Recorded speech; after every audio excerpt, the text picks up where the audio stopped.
एकीकडे राजकीय करिअर घडवण्यासाठी आणि प्रसिद्धीसाठी अनेक जण निवडणूक रिंगणात उतरतात, मात्र दुसरीकडे पर्यावरण रक्षणासाठी लोकसभा निवडणूक लढवण्याचा कोल्हापूरच्या अवलियाने निर्णय घेतलाय। आज चक्क सायकलवरून ये पर्यावरण रक्षणाचा संदेश देत व्यवसायाने न्हावी असणाऱ्या करवीर तालुक्यातील सरनोबतवाडी इथल्या संदीप संकपाळ यांनी कोल्हापूर लोकसभा मतदारसंघातून अपक्ष अर्ज दाखल केला। विशेष म्हणजे सलग तिसऱ्यांदा संदीप संकपाळ हे लोकसभा निवडणुकीच्या आखाड्यात उतरले असून कोल्हापूरच्या विकासासाठी आणि पर्यावरण रक्षणासाठी जनतेनं मला विजय करावं असं आवाहन संदीप संकपाळ यांनी केलंय। आज मी 2014-2019ला 2 वेळेला लोकसभेचा फॉर्म भरला होता आणि आता तिसऱ्यांदा मी सायकलीवरून आज लोकसभेचा अर्ज भरण्याचं कारण असं आहे की कोल्हापूर प्रदूषणमुक्त करायचं आहे आणि पर्यावरणाचा संदेश द्यायचा आहे, म्हणून मी आज सायकलीवरून आलो आहे।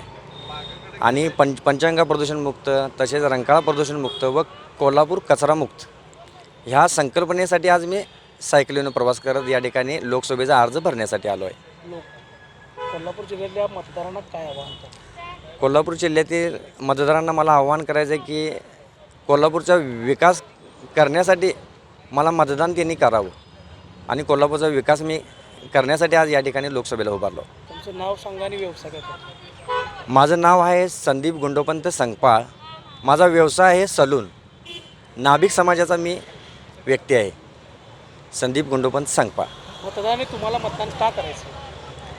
मला मतदान यासाठी करायचं आहे की आत्तापर्यंत खूप लोक खासदारकीला उमेदवार म्हणून येऊन गेले, पण ज्या पद्धतीनं विकास करायचा आहे त्या पद्धतीनं कोल्हापूरचा विकास झालेला नाही। हा माझ्या संदर्भात नाही तर कोल्हापूरच्या जनतेलासुद्धा माहिती आहे। अनेक लोक कोल्हापूरच्या विकासासाठी लोकसभेला उभारतात आणि स्वतःच्या प्रॉपर्टीसाठी एक संरक्षण मिळावं म्हणून या खुर्ची धरून उभारलेले आहेत आणि या खुर्चीला न्याय देणारा एक सर्वसामान्य व्यक्ती। पायाभूत सुविधा काय असतात हे मला माहिती आहे।